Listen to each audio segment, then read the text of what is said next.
2018 പ്രളയം പിണറായി വിജയൻ എം മണിയും മനഃപൂർവ്വം ഉണ്ടാക്കിയതാണെന്നും ഇതിനെ പഠനങ്ങൾ തെളിയിക്കുന്നുണ്ടെന്നുമാണ് NDA സ്ഥാനാർത്ഥി അഖിൽ മാരാറുടെ പുതിയ വാദം. ദുരന്തം ഉണ്ടാക്കിയ നായകനാണ് പിണറായി വിജയൻ. പിണറായി വിജയനും എം മണിയും കൂടെ ചേർന്ന് ഈ നാട്ടിൽ പ്രളയം സൃഷ്ടിച്ചതാണ്. അതിന്റെ എല്ലാ പഠനങ്ങളും അതായിരുന്നു വ്യക്തമാക്കിയത്. ഏതാണ് പഠനങ്ങൾ, എന്താണ് വസ്തുത, നമുക്കൊന്ന് നോക്കാം. അഖിൽ മാരാർ പറയുന്ന പഠനം ഏതാണെന്ന് നമുക്കറിയില്ല. പക്ഷേ ഇന്ത്യയിലെ പരമോന്നത ഏജൻസിയായ സെൻട്രൽ വാട്ടർ കമ്മീഷൻ നൽകിയ റിപ്പോർട്ട് പ്രകാരം 2018 ഓഗസ്റ്റ് 15 മുതൽ 17 വരെയുള്ള ചുരുങ്ങിയ കാലയളവിൽ സാധാരണ കേരളത്തിൽ ലഭിക്കുന്ന മഴയേക്കാൾ 164% അധികം മഴയാണ് രേഖപ്പെടുത്തിയിരിക്കുന്നത്. ഒറ്റയടിക്ക് അണക്കെട്ടുകൾ തുറന്നതുകൊണ്ടാണ് കേരളത്തിൽ മഹാപ്രളയം ഉണ്ടായതെന്ന വാദം തള്ളി കേന്ദ്ര ജല കമ്മീഷൻ. തുടർച്ചയായി പെയ്ത ശക്തമായ മഴയാണ് പ്രളയത്തിന് കാരണമായതെന്ന് കേന്ദ്ര ജല കമ്മീഷനിലെ വെള്ളപ്പൊക്ക നിരീക്ഷണ വിഭാഗം മേധാവി ശരത്ചന്ദ്ര ഏഷ്യാനെറ്റ് ന്യൂസിനോട് പറഞ്ഞു. അല്ലാതെ കേരളത്തിൽ മഴ എന്ന് പറയുന്നത് കഴിഞ്ഞ 150 വർഷമായി മഴയുണ്ട്. കേരളത്തിലെ എല്ലാ ഡാമുകൾക്കും കൂടി ഉൾക്കൊള്ളാൻ കഴിയുന്നത് പ്രളയ സമയത്ത് ഒഴുകിയേറ്റ വെള്ളത്തിന്റെ 15 മുതൽ 20% വെള്ളം മാത്രമാണ്. ബാക്കി 80% വെള്ളം ഒഴുകിയെത്തിയത് ഡാമുകളില്ലാത്ത മറ്റു പ്രദേശങ്ങളിൽ നിന്നാണ്.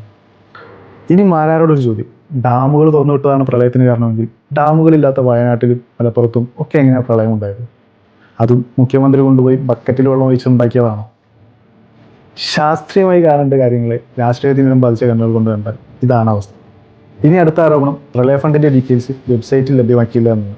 കോടി രൂപ പിരിച്ച് ദുരിതാശ്വാസ നിധിയിൽ വെച്ചിട്ട് ഇത് കൃത്യമായിട്ട് വിനിയോഗിക്കാതെ കണക്കുകൾ പബ്ലിഷ് വെബ്സൈറ്റിൽ കണക്കുകൾ പോലുമില്ല. മാരാർക്ക് വെബ്സൈറ്റിന്റെ അഡ്രസ് അറിയില്ലെങ്കിൽ കുറിച്ചെടുത്തോളൂ: donation.cmdrf.kerala.gov.in. ഈ വെബ്സൈറ്റിൽ ഓരോ നയാ പൈസയുടെയും കണക്കുണ്ട്. ലക്ഷക്കണക്കിന് ആളുകൾക്ക് 10,000 രൂപ അടിയന്തര സഹായമായും ഗഡുക്കളായ വീട് നിർമ്മാണത്തിനും മറ്റു സഹായവും നൽകിയത് ഇതേ ഫണ്ടിൽ നിന്നാണ്. CAG ഓഡിറ്റ് ചെയ്യുന്ന നിയമസഭയിൽ കണക്കുകൾ ബോധിപ്പിക്കുന്ന ഈ ഫണ്ടിനെ കുറിച്ച് അടിസ്ഥാനരഹിതമായ ആരോപണങ്ങൾ ഉന്നയിക്കുന്നത് NDA ക്യാമ്പിലെ പുതിയ അജണ്ടയാണോ? കരം കിട്ടുമ്പോഴൊക്കെ ഒരടിസ്ഥാനമില്ലാതെ നുണ പറയാൻ, അടിസ്ഥാനരഹിതമായ ആരോപണങ്ങൾ ഉന്നയിക്കാൻ ഇന്ന് മാരാർക്ക് ലൈസൻസ് ഉണ്ട്. കാരണം അദ്ദേഹം ഇപ്പോൾ NDAയുടെ സ്ഥാനാർത്ഥിയാണ്. പക്ഷേ മാരാർ ഒരു കാര്യം ഓർക്കുക: ഇത് കേരളമാണ്. ഇവിടെ നുണകൾക്ക് ആയുസ് വളരെ കുറവാണ്. നിങ്ങളുടെ നുണപ്രചാരണങ്ങൾ ഞങ്ങൾ പൊളിക്കുക തന്നെ ചെയ്യും. ഇത്തരം വീഡിയോകൾക്ക് വേണ്ടി അക്കൗണ്ട് ഫോളോ ചെയ്തിട്ടോ വീഡിയോ മാക്സിമം ഷെയർ ചെയ്യും.